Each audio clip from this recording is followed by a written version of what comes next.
Welcome to the Unstoppable Recording Machine Podcast, brought to you by Jay-Z Microphones. For over a decade, Jay-Z Microphones has combined all the critical elements of world-class microphone manufacturing, patented capsule technology, precision electronics, and innovative industrial design. Jay-Z Microphones' deep understanding of technology is informed by their open-minded, innovative approach. Trust us, sound can be glorious. Recorded. For more info, please go to jzmic.com. And now your host, EYAL Levy. Welcome to the URM podcast. I am EYAL Levy, and I just want to tell you that this show is brought to you by URM Academy, the world's best education for rock and metal producers. Every month on Nail the Mix, we bring you one of the world's best producers to mix a song from scratch from artists like Lamb of God, Meshuggah, Periphery, A Day to Remember, Bring Me the Horizon, Opeth, many, many more. And we give you the raw multi-tracks so you can mix along. You'll also get access to MixLab, our collection of bite-sized mixing tutorials, and Portfolio Builder, which are pro-quality multi-tracks that are cleared for use in your portfolio. You can find out more at nailthemix.com. Before we get into the show, I want to tell you about a brand new product we just launched, the Complete Beginner's Guide to Recording Rock and Metal. It's a short, 2-hour course hosted by Ryan Fluff Bruce, where he walks you through every single step of the process for recording a complete song from scratch in a simple home studio. If you've been thinking about getting into recording but you weren't sure where to start, this is for you. He gives you a list of exactly which gear that we suggest you get, shows you how to set it all up, then gives you a step-by-step guide to record a guitar, bass, and vocals, and programming MIDI drums. Everything you need to record an awesome, high-quality demo with no more than a few $100s worth of gear. And just to make sure you have absolutely everything you need, the course includes copies of ToneForge Menace and Gain Reduction by Joey Sturgis Tones and a virtual drum plugin from DrumForge. That's over $200 in software included with the course, so it's pretty much a no-brainer. If that sounds cool to you, you can get instant access to the course and all the included plugins at recordingmetalguide.com. And one last thing I want to tell you about, and this is really cool, I want to tell you about a cool new partnership we've got with Empire Ears. They make a quality in-ear monitor that lets you bring your studio with you anywhere. Seriously, you can mix with these. And I know it sounds crazy for me to say, but it is absolutely true. If you're at all mobile with your audio, or you are in a situation where volume is a problem, like you mix out of an apartment, you may want to check these out. And here's how it works. Basically, URM users are getting hooked up with an exclusive discount and personalized support. And think about it like this. How sick is it to be able to take your reference with you every single place you go? With Empire Studio Response Monitor, you can have a flat response sound you can trust every single place you go. So for more info, just reach out to Dylan at empireears.com for details. That's DYLAN at EMPIREEARS.com. All right, here goes. I will shut up now. All right, welcome to the Unstoppable Recording Machine podcast. Today, my guest is an old friend at this point. Known you for about 12 years now, but Blasko is a manager, marketing specialist, and musician that has over 20 years of making badass shit happen in the music world. He's worked with some of the biggest names in the music business between playing and managing and educating and just several entrepreneurial ventures. Some of his credits or achievements or accomplishments include playing bass for Ozzy, Rob Zombie, Danzig, managing Black Veil Brides and Andy Black, managing Zakk Wylde, just to name a few. In the early 2000s, he became the bass player for Ozzy, as well as founded Mercenary Management, a company that has worked with a ton of acts in hard rock and metal. Welcome. Yeah, thanks. Is this my second time on the podcast? It's your second time. Okay, yeah. Cool. Thanks for having me back. Yeah, that was like 2 years ago, though. Yeah, okay, so I'm due for an update. You're due. So I wanted to ask you about something. Last time I saw you, about 2 weeks ago, you were on your way to the airport for the opening night of Andy Black's tour. And something from my own touring experience was that the good managers always showed up on day one. So it was like, when you told me that's what you were doing, it was like, yeah, okay, no surprise there. But I think that for people who are not familiar with how all that works, it's actually kind of interesting, because when I started touring, that actually surprised me a little bit. I had no idea that, I had always heard that like managers, all they do is answer the phone, or, like they get paid to answer phones and send emails. But then the good ones, the badass ones, would be there day one, always making sure everything was great. So I wanted to talk to you a little bit about what are the things that you expect to be going right, or that you're looking for to go wrong when you show up for the first day of a tour. The first day, it was kind of just getting the lay of the land, especially whenever you've got a new crew of people.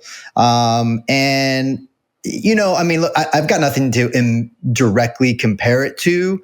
I'm a musician first.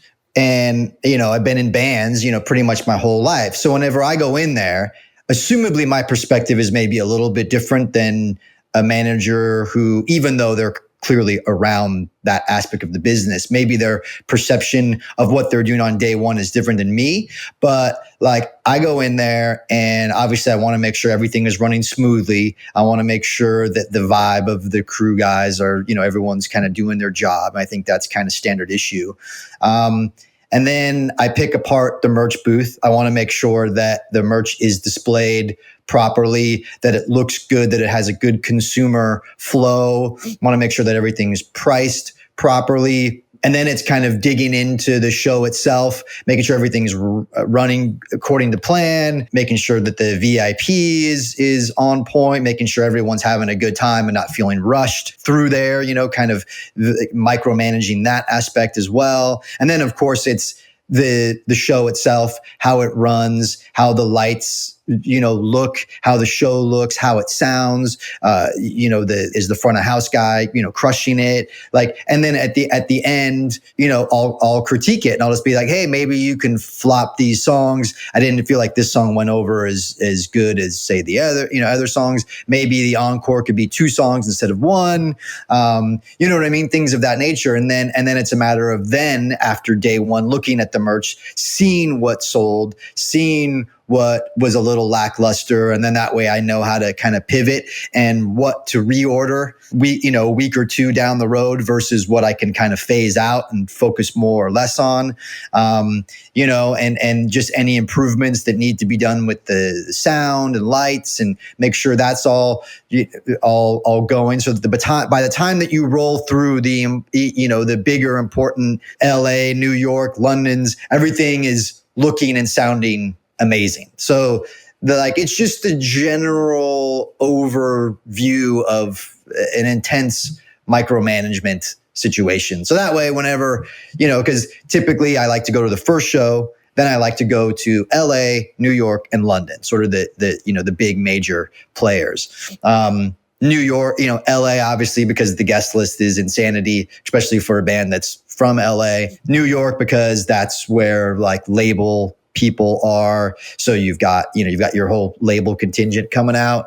And then London, just because it's fun to go to London and those shows are always kick ass and the fans there are great. So, so that's kind of the general, very long-winded answer to that. Do you think that certain aspects, like you talked about encores, for instance, is that informed because you are a musician? Because I feel like in most cases, a band might be like, why the fuck's this guy talking about the music? But in your case, I feel like people would listen because of your musical background. I think you're right. I think it's 2 parts. One part because I do have a history of that I can talk that language, and that someone will at least accommodate the conversation, because maybe it's things that they're thinking as well or whatever. And so they'll take those things under advisement. And then also too, the fact that I even have that level of input, whereas someone else might not, because they just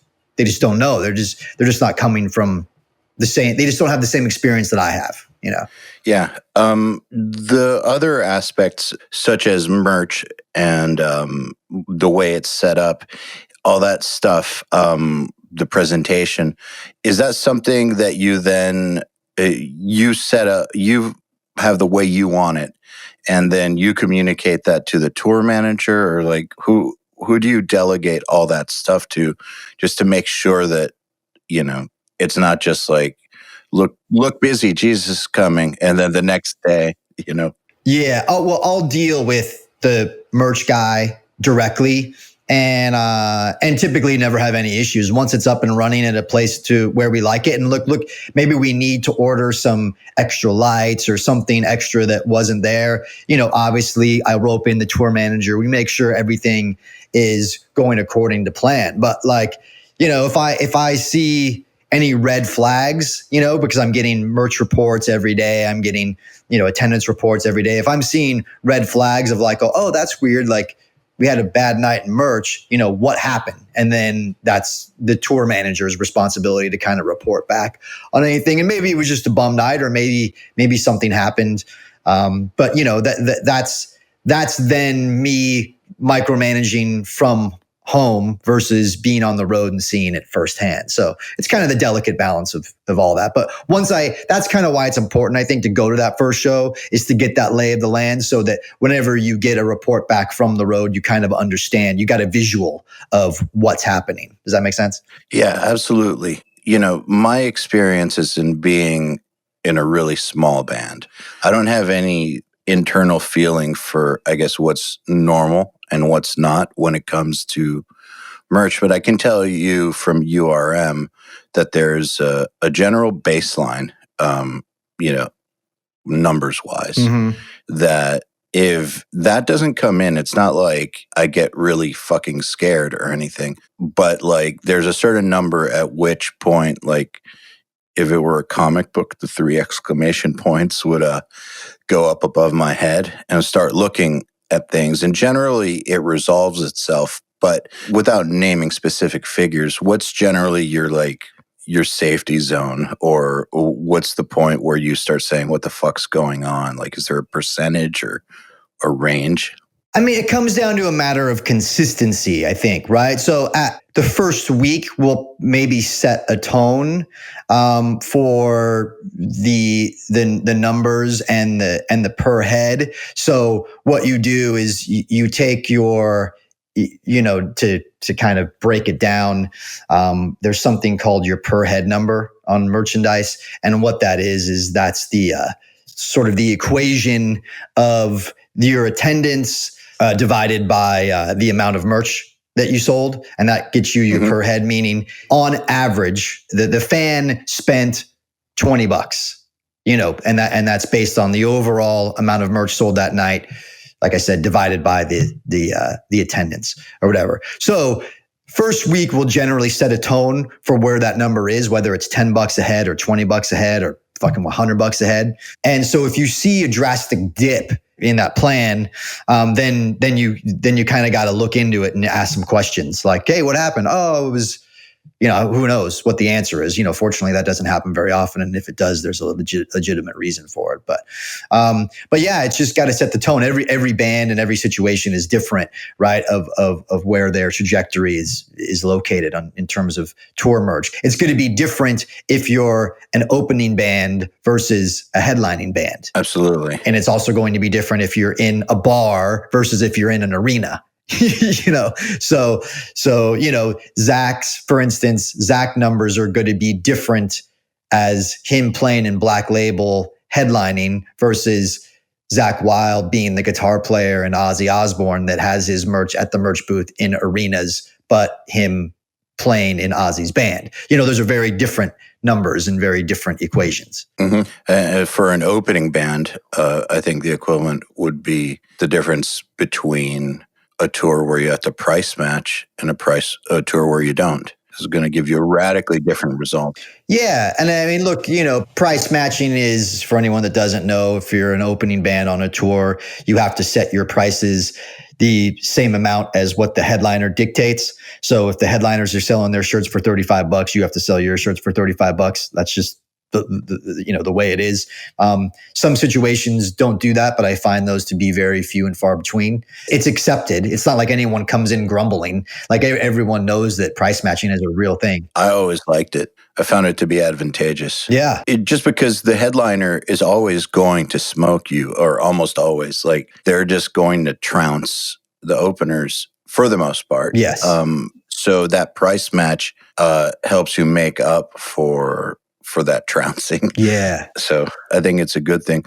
Just out of curiosity, are there any typical red flag situations or things where there is a dip and you're like, oh, okay, that makes perfect sense? Like, yeah, the big one would be that the location of the merch, because of the layout of the particular venue, wasn't consumer friendly. Meaning, you walk in the front door, the merch should be somewhere in proximity of an entrance or an exit, right? So that where people are seeing it. Sometimes if it's like a 2-level club and the merch is upstairs where the majority of people aren't going to naturally gravitate towards, that will get lost. You're like, why the dip? Oh, because the merch was next to the bathroom upstairs where no one goes.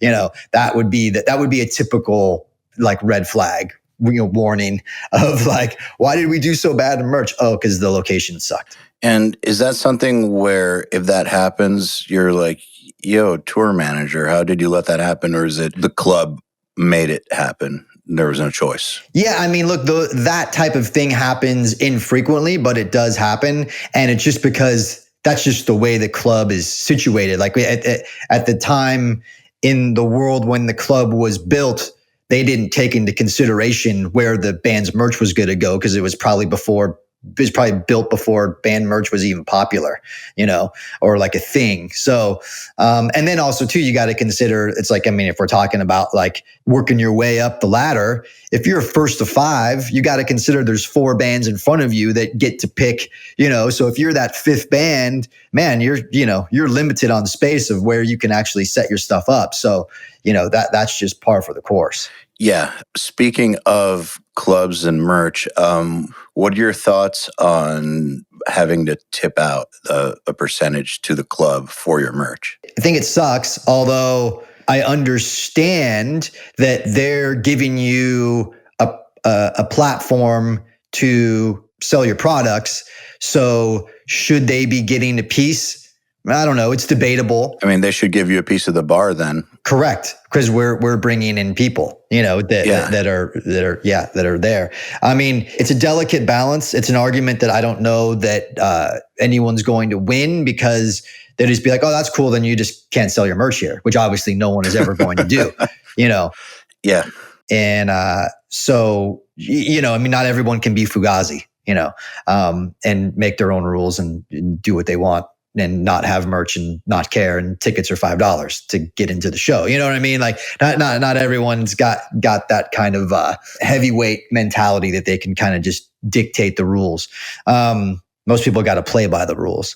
And so I think it becomes uncool whenever they start taking upwards of 20%. That feels a little uncool to me. It feels like one of those things like, okay, I get it, but like, let's play ball here. Let's 5%, a little bit to make it worth your while. But we're the ones doing all the work, So I feel like there could be a happier middle ground. Like I almost wish there was a set standard of that. This is the ceiling. This is the cap of what a club can actually charge a band to have, to be able to sell their merch in there. And look, there's still a lot of clubs that don't even, that take nothing. And those are the clubs that are cool, that get it, and that are very, music friendly. And they're like, we don't need to put our hands in your pocket. Like we're already doing that, So any club that does that is way cool in my book. Yeah, I totally agree. All right, so switching topics, I just want to talk a little bit about your history. And we did kind of talk about this a little bit last time, but since that was like over 100 episodes ago, I just want, and possibly someone didn't hear it. I just want to go back to your early days, and you were bartending and selling clothes when you got the call for the Rob Zombie gig. Is that correct? Yeah, I mean, I was, I was in between gigs, and you got to do what you got to do. Fortunately, I had some pretty okay day jobs that I didn't hate, meaning that selling used clothes in a hip used clothing store and bartending at a hip bar, those are cool enough jobs Yeah, that are totally. flexible. You know what I mean? Like it's like, dude, I know guys that like frame houses. Like that's cool if that's your skill level and you don't mind doing that or whatever. But like, that's not like, I would be super bummed. Like if that's what I had to do, So, but the point of it is that at that point, music wasn't paying the bills. So you got to do what you got to do to keep the, keep the rent paid. Absolutely. What were you doing outside of work to keep sharp for when an opportunity like this possibly would come by? I mean, you've got friends that you jam with. And, I think at that time, I had a couple of like, side bands and stuff. And like the music never ended just because I had to get a day job and just because I wasn't in a band that wasn't, paying me anything didn't mean that the music stopped. Of course, the dream kept rolling, and I had my own bands and I was trying to get signed and trying to do all that. But, that's a grind. And while you're doing all that shit, you got to pay the rent, Did you have any like experience at that level when you got the call? Yeah, because when I got the call for Zombie, I had already been in Prong. And I was in Prong for a while. And that was the first time I'd actually gone out of the country and played big festivals and done all that. But I was in a band called Drown before that. And we actually opened shows for White Zombie. So, it's like, look, was I some super seasoned, high level arena rock stage pro? No, but I had, but I dipped my toe in that water for sure. So it wasn't completely overwhelming. Why do you think you got the gig?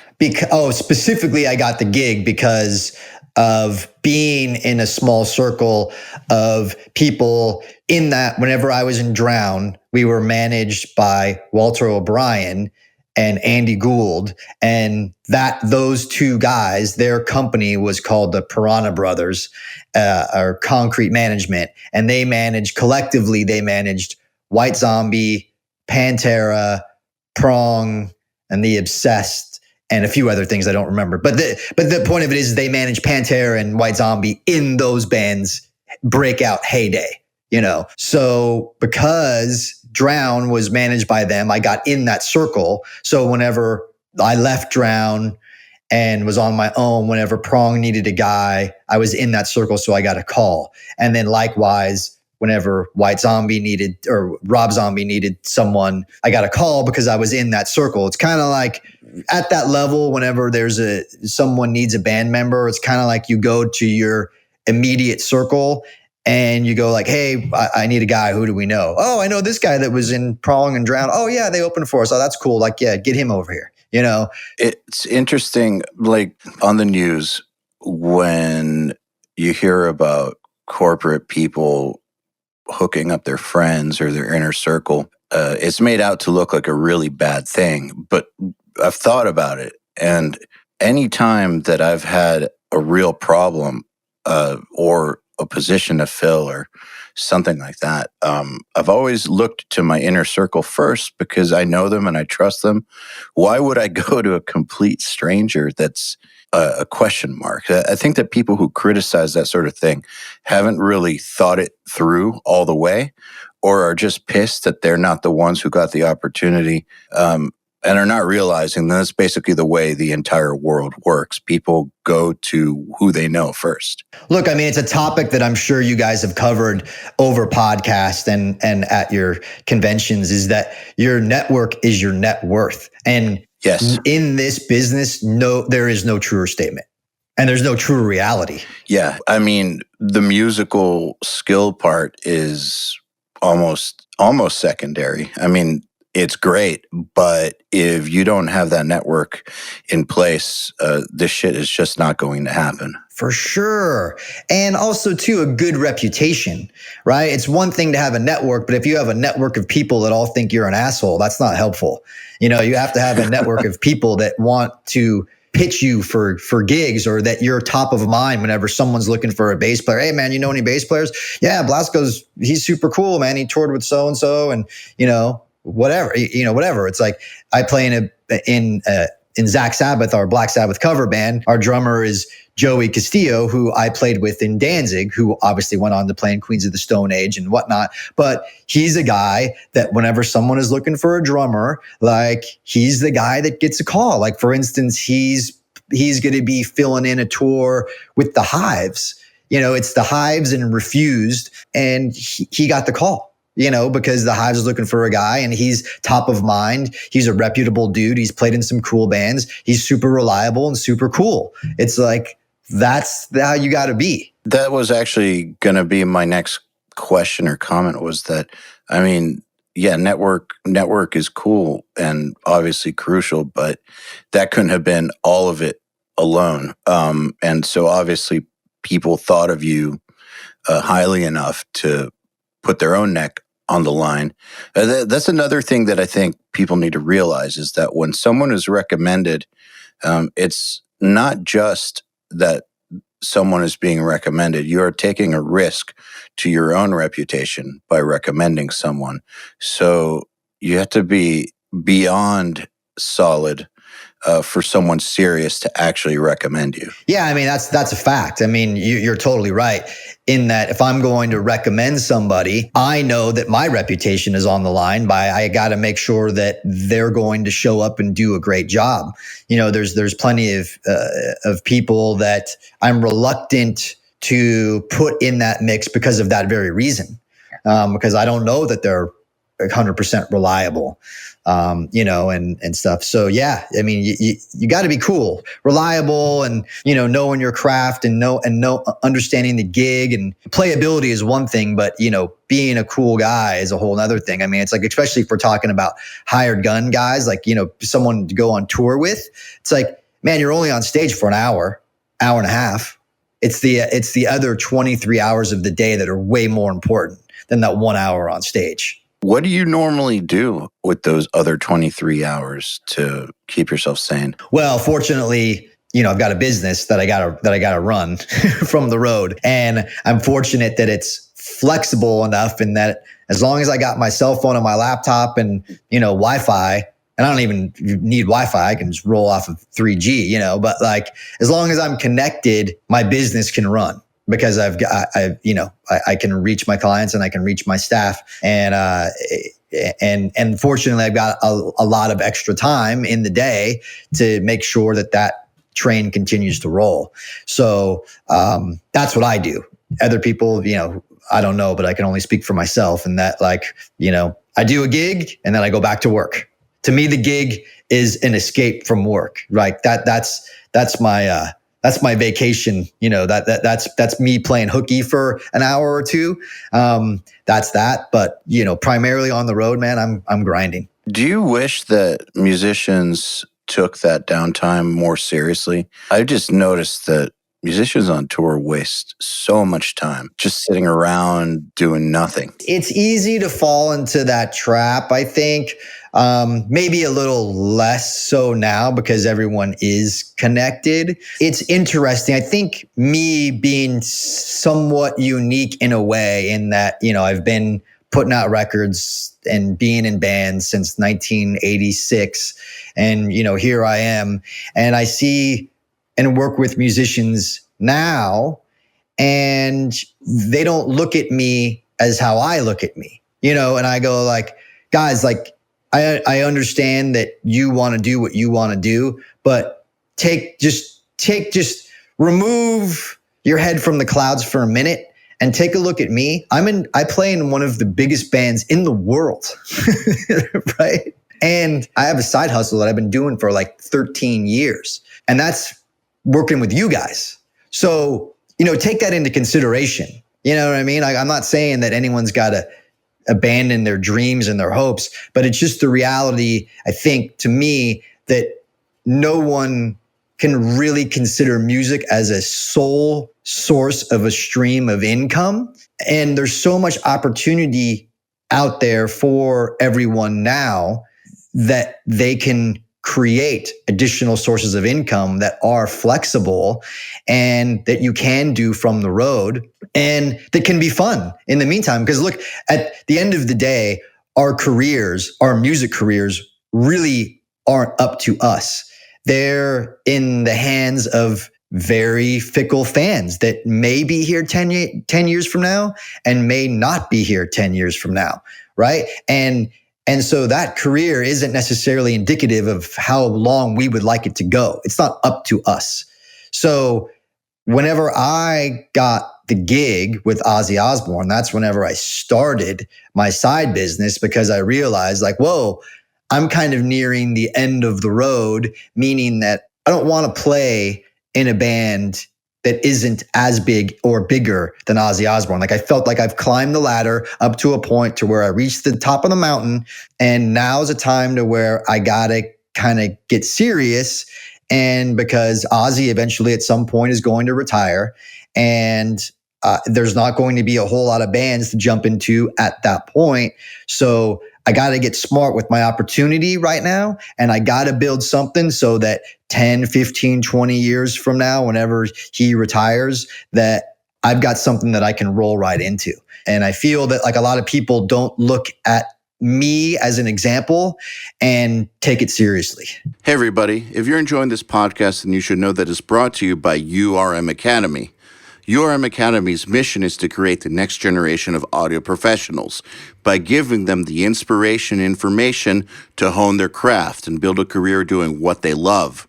You've probably heard me talk about Nail the Mix before, and if you're a member, you already know how amazing it is. At the beginning of the month, Nail the Mix members get the raw multi-tracks to a new song by artists like Lamb of God, Opeth, Meshuggah, Bring Me the Horizon, Gojira, Asking Alexandria, Machine Head, and Papa Roach, among many, many others. Then at the end of the month, the producer who mixed it comes on and does a live streaming walkthrough of exactly how they mixed the song of the album and takes your questions live on the air.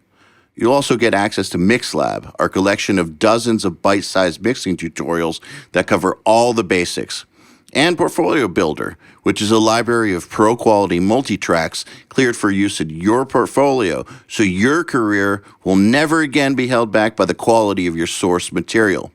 And for those who really, really want to step up their game, we have another membership tier called URM Enhanced, which includes everything I already told you about and access to our massive library of fast tracks, which are deep, super detailed courses on intermediate and advanced topics like gain staging, mastering, low-end, and so forth. It's over 50 hours of content, and man, let me tell you, this stuff is just insanely detailed.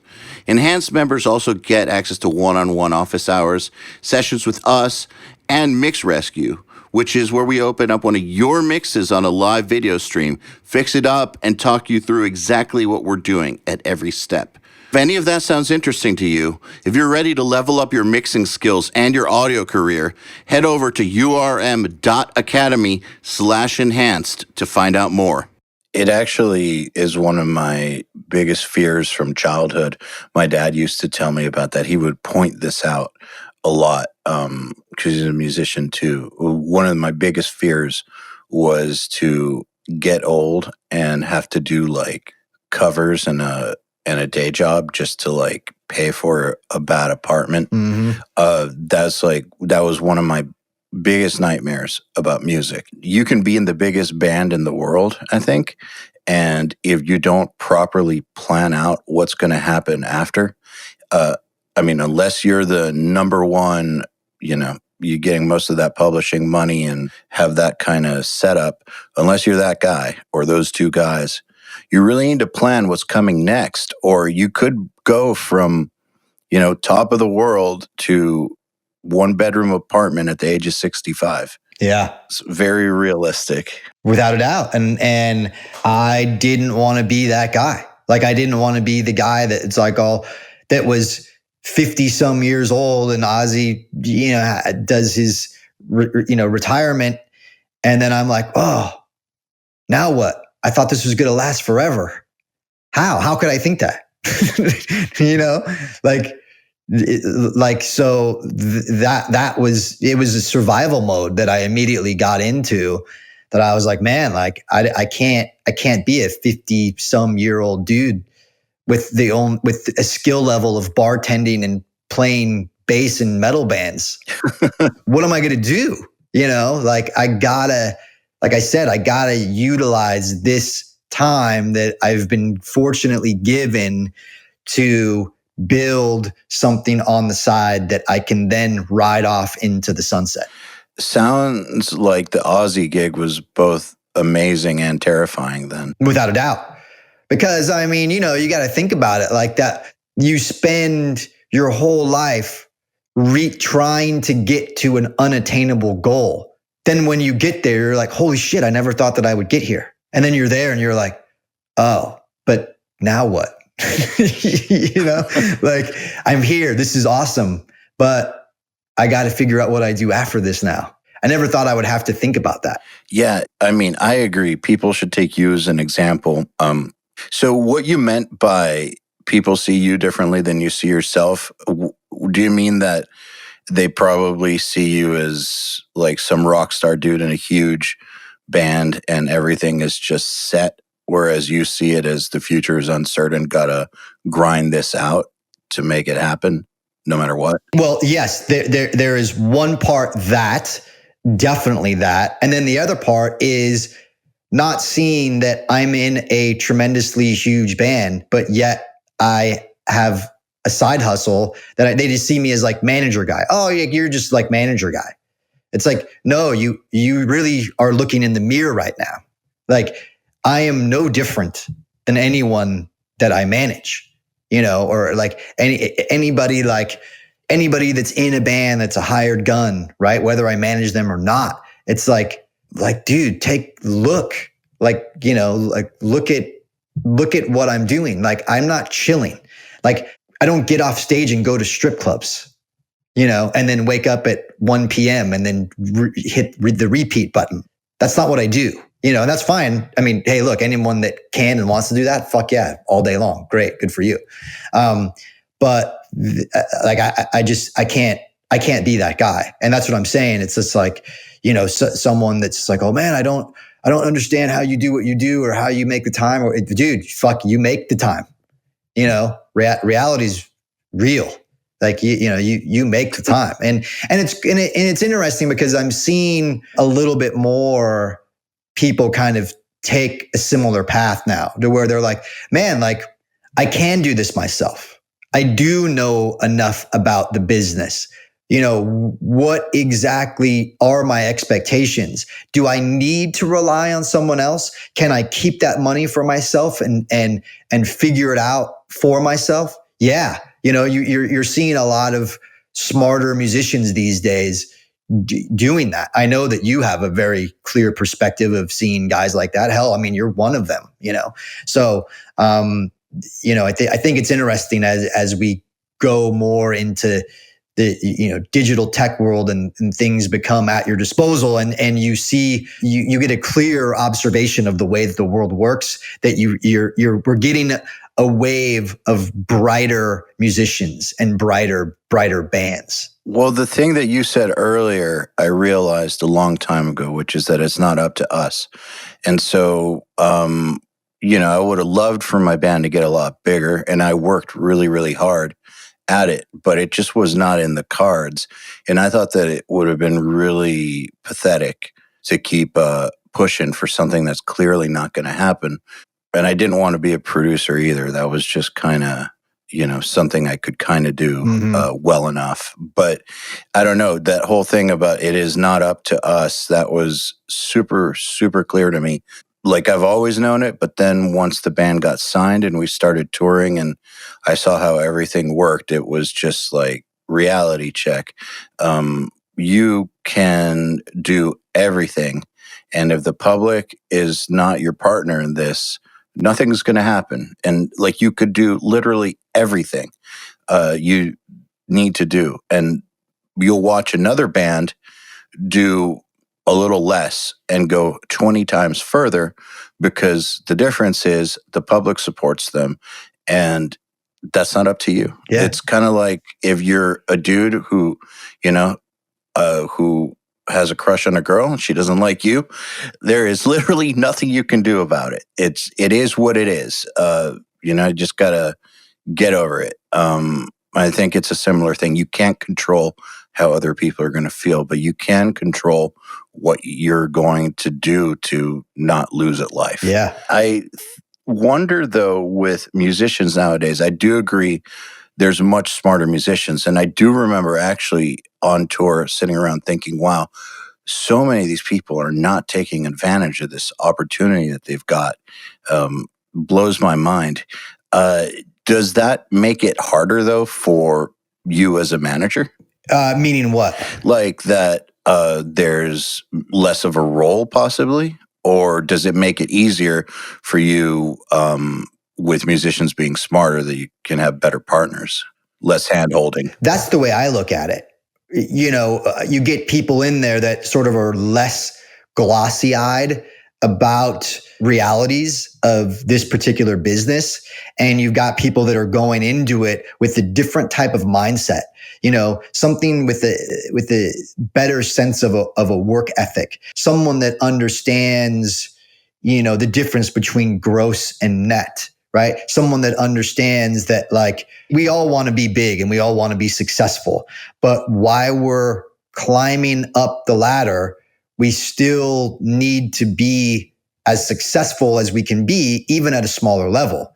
Meaning, we have to always tour at a profit. At the point to where we are taking a loss, that has to be a shorter and shorter time period. And I definitely seen a pattern with people that are understanding at least that basic mechanic, which is probably the most important. Speaking of which, and honestly, I don't know if you work with them anymore. This is in the past. But I thought a really great example of that you're talking about is Goat Whore. Because they were one of the first bands that we toured with back in like 2007 or 6. And we just were like, wow, this band's not big, but somehow they've got their shit really together and they make the most out of every single opportunity out here possible. Like they're optimizing everything. At least that's what it appeared like to me. And I always thought that was not like the other bands. Yes, that is a good observation. And I think there are a handful of bands like them that, yes, you are correct. They make a living at being that level of a band because they understand every aspect of the business in terms of how to make it a business, even whenever it isn't huge, right? Huge money doesn't have to be the only answer, right? Like only at a point to where we're playing arenas, like, does that mean, we can make a career at this? That's totally not true. I think that they take the Motorhead approach where they understand their brand, they understand their audience, they continually grind, they continually give their fan base what they want. They understand their merchandising, more than most people. They understand what it takes to go on tour at a profitable level and continue to do that and continue to build their brand. I mean, like I said, it's like I use the Motorhead as an example because it's like, man, that shit was like Teflon, man. It was like you couldn't do anything to stop that train. The Lemmy Motorhead train, that thing was unstoppable. And he understood his audience. Man, he maximized the merch. I mean, like that's one of those bands to where it's like they probably sold way more t-shirts than records, but like but that's what it took. And, understanding how to profit even at a small level, that is an important skill set. And not to be bummed by it, like, oh, we're a small band. No, dude, you can still be a small band and be a pirate and go out and make money. You just got to understand how to do that. And you got to understand the difference between gross and net. You got to understand the difference between not spending more than you make. And you got to build it out there. And it shouldn't sound daunting. I hope I'm not kind of painting some picture where it's just like, man, you might as well just work at McDonald's because it's easier. Like, no, goat whore do not have a bad time. No, I mean, it should be fun. And making sure that you're not spending more than you're making isn't some fucking grand task. Like it's pretty simple when you break it down, but you got to just keep your eye on the prize. And you got to like, it's okay to be thinking like, man, I really wish I had what somebody else had, you know, like even Metallica fails, right? They had that festival that for like 2 years and it didn't work. And they failed. And then they made that movie and brought it into theaters. And that was an epic financial loss, right? It's like, but they take risks. And that's okay. But my point is that even Metallica wishes they were the Rolling Stones. You know, like they're not even happy with being Metallica sometimes. And that's interesting perspective, right? Because anybody, you know, always wants more and to be bigger and wishes they had what somebody else had. And that's okay, because I think that provides a healthy level of enthusiasm and hunger to want to strive to be better. But you can't lose sight of what you have, because if you do that, then you lose on both ends. So speaking of optimization of, you know, the Motorhead style thing and making the most out of something, I don't want this to sound bad because I think Zakk's huge and a legend, but is that kind of the approach that you and Zakk are taking regarding his career? Like make the most, optimize it, make the best possible everything for that audience? Yeah, I mean, comparatively to say Motorhead, Zakk is different because he's an individual. I think that maybe if you take the one slice of the Zakk pizza as Black Label Society, I think that's very much an Motorhead inspired sort of presentation. But you know, Zakk is very different because Zakk also can play for Ozzy Osbourne, and then he can also go on the Experience Hendrix tour, and he can also go on Generation X with Steve Vai and Yngwie and you know, and a handful of others. And so he's a Swiss Army knife of guitar players, whereas Lemmy very much crafted the one thing that he did very, very well. Like almost like Gene Simmons crafted Kiss as the one thing that he did very well. And admittedly, he'll say like, oh yeah, I had a magazine and it failed, and I tried acting and it failed, or whatever. Like he knows that he did one thing very well, and there's nothing wrong with that. It's fucking badass, but kind of, and you always got to try other things. But Zakk is different in that regard, in that he is a brand in and of itself, and he has little sub brands that he could do, whether it's something that he takes ownership of or whether it's something that he is a part of. But he's one of a kind in that way. Like I can't even think of someone comparable that works as hard on as many different projects as he does successfully. You know, I'm not saying that person doesn't exist. It's just in my immediate field of vision, no one comes to mind that does what he does. They're like 1 in 10 million. Yeah. I think.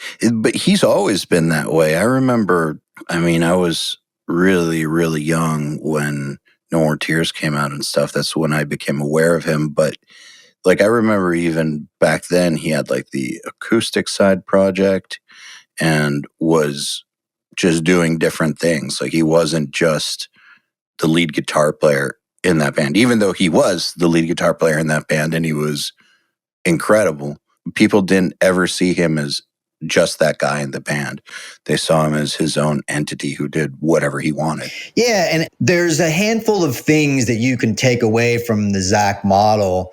Is that yes, is he a very gifted, skillful individual as a guitar player? Hell yeah, no question. But that's not where it ends. If that's where it ended, we wouldn't be having this conversation. No, dude, he loves playing guitar. Loves it. Like he's just like, just put me on the road with whoever, as long as I'm playing guitar. Like I'm I'm cool. And I feel like, maybe I'm wrong, but I feel like a lot of musicians don't necessarily love playing guitar or playing their instrument, like love it. Like he practices guitar like every day. He plays guitar every day, not because he feels like he needs to learn a new song or that he needs to hone his craft more. It's because he loves playing guitar, as he always has. And that's something very specific that, man, if you don't love it, you're always going to feel like you're unsuccessful, because any day that you have the ability to play your instrument, whether or not you're making money at it, it's like that is where the success comes in. Like whenever he got the Ozzy gig, man, he was working at a gas station in Jackson, New Jersey. Like, he's been able to play guitar his whole life. And that's a success, no matter how you look at it. But regardless, I think that the other thing to take into consideration here with him is that knowing that you are a brand and treating yourself as you are a brand above and beyond just your skill set of as the instrument that you play. His content creation on social media rivals anyone. I don't think there's anyone in this genre that creates better content and is as engaged as his. Like he's created, like whenever he first got on to social media, and over time, he started on Twitter and he created a personality and he was active on there before a lot of people. And then whenever Instagram came around, he really took ownership of that platform as to how to express himself and how to showcase himself, and not just as a guitar player, but as a personality. And adapting yourself to different platforms so that you resonate with people that maybe don't even realize that you play guitar. Like that's a whole other skill level that I don't feel like most of his peers has even begin to wrap their head around. Well, that's why he's one of the only people from that era, 80s and 90s, one of the only guitar players from that era who are still not only relevant, but thriving. Right. More than relevant. Like relevant's one thing, but what about like successfully relevant, Yeah, exactly. And something interesting I want to key in on that you're saying is that you keep saying that he owned it, like he adopted these things.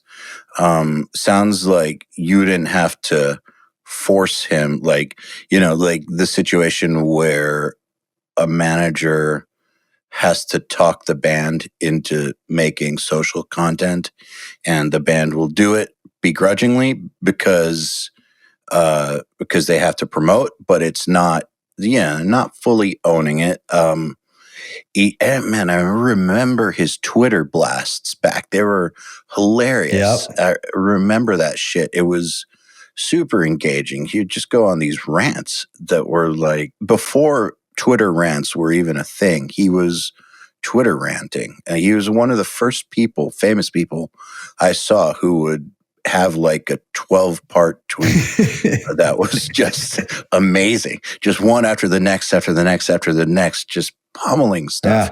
Yeah. Like that's not a new thing anymore, but he was one of the first to really do that in a way where people would start sending it to each other.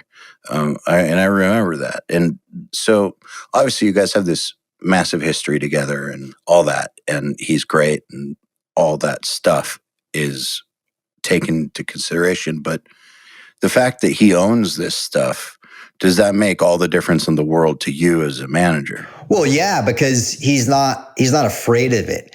And because it's like me saying to someone, man, you got to get on social media. You should really create a personality in there. Look, either you got it or you don't got it.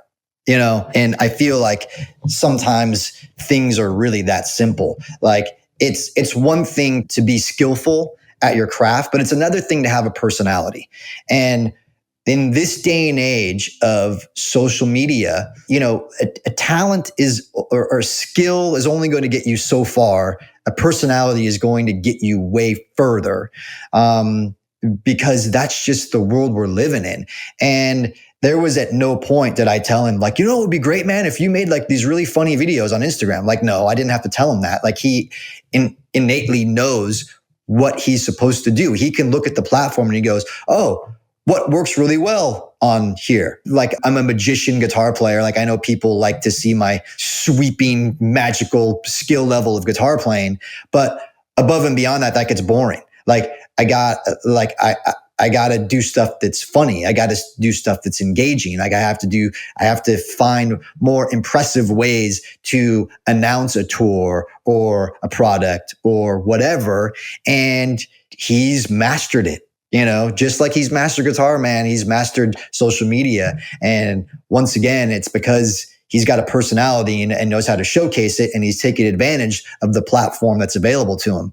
I do not see a lot of people replicating that successfully. No, definitely not. But I mean, you can't really, I don't know. It's like you can create a character, but you can't create a personality, really, I think. Yeah. I think there's a few things at play. Also, the fact is that he's somebody that the public accepts, and he knows exactly what it is that they love about him and how to amplify that. Something else you said that was interesting.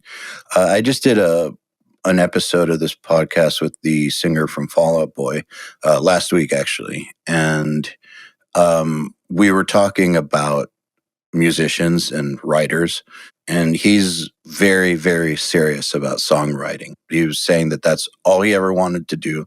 It wasn't, I mean, obviously he wanted to be in a big band, but he loves writing. And so he's writing all the time, no matter what. And there's also the career side of things, but he loves writing. Yeah. He's not doing that as the means to the end. That is the end. And it sounds like with Zakk, it's like, yes, all the career stuff is in place. Yes, he's very entrepreneurial. He created this character, all that stuff. But also the fact is he loves guitar enough to do what he needs to do every single day to stay incredible. Yeah. Yeah. It's passion, man. I mean, if there's one, it's no accident. if there's one consistent between anyone successful in this business is they are passionate about what they do, whatever it is, right? Like, you're passionate about URM. It's successful. Zakk's passionate about playing guitar. He's successful. Brian Slagle was passionate about metal and created Metal Blade, and it's a successful label and has brought to us one of the most influential, most important bands of the genre, and like, it's a through line that I cannot deny that anyone listening, how does my band get bigger? How does my career get bigger as a producer or as an engineer? Like, what do I do? It's like, you have to be passionate about it and you can't fake it. Like, you have to wake up every day and go to bed every day inherently thinking and dreaming about what it is that you love doing. And if that isn't there, I don't know that you can learn to be that guy. Potentially you can, but if that isn't there, then you probably won't be successful at doing something that you aren't overly passionate about, And that's just what I found. And I'm sure someone could debate me that I'm totally wrong and that there's examples otherwise, but that's what I found. I think you're right. I've never been able to talk myself into being passionate about something. Like I said, I was, contrary to what some people might think, I was not really ever that passionate about production. For some reason, though, I'm very passionate about what URM does. So, which is kind of weird because it is about production. But production itself, like, I enjoyed it to a degree, but I was never passionate enough about it to go the distance that some of these guys we have on Nail the Mix go. Like, they are to production what Zakk is to guitar, and I was never that. And I realized that. And I don't think you can invent that. I don't think you can. But I do think it's important to be really honest with yourself. If you don't have that passion for something you thought you wanted, that's okay. There might be something else related to it or something totally different that you do have a passion for. And that's not taking a loss, because if you're passionate for it, you're winning. If you can make it work and you're passionate for it, it doesn't matter if it wasn't your original idea. You're still winning. Mm-hmm. Exactly. In my opinion. Exactly. I think one of the keys, though, is being honest with yourself. And I think that for musicians, it's tough because, the rock and roll dream is something you get when you're really young, generally, like 13, 14 or whatever. And it takes until adulthood to realize it in most cases, sometimes a decade, 15 years. And in that time, you could become a totally different person and not really want it the same way you did. But because you invested so much of your identity and yourself in it, you stay committed, even though it's not exactly the best fit. And I think it's hard for musicians to come to terms with that sometimes, but they should. Agreed, 100%. Awesome. Well, I think this is a good place to stop it, man. I want to thank you for coming back on the podcast. It's been awesome talking to you as always. Yeah, I'll be back on another couple hundred episodes. Looking forward to it. We'll continue it from there, and hopefully we're still following our dreams and passions, and we've excelled even further by then. Yeah, I don't plan on stopping. Yeah, exactly. The Unstoppable Recording Machine Podcast is brought to you by Jay-Z Microphones. For over a decade, Jay-Z Microphones has combined all the critical elements of world-class microphone manufacturing, patented capsule technology, precision electronics, and innovative industrial design. Jay-Z Microphones' deep understanding of technology is informed by their open-minded, innovative approach. Trust us, sound can be glorious.